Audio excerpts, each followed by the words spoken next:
ओङ्कारलक्ष्मीरूपेण विष्णोर्हृदयमव्ययम्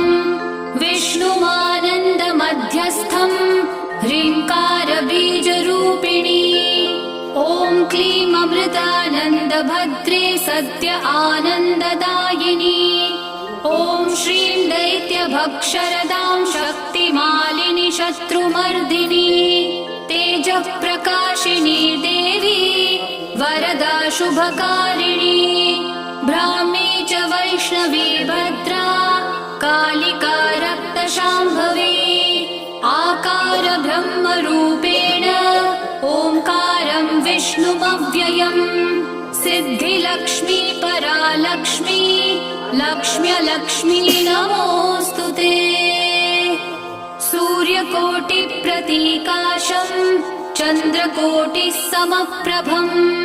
तन्मध्यस्थमव्यक्तम्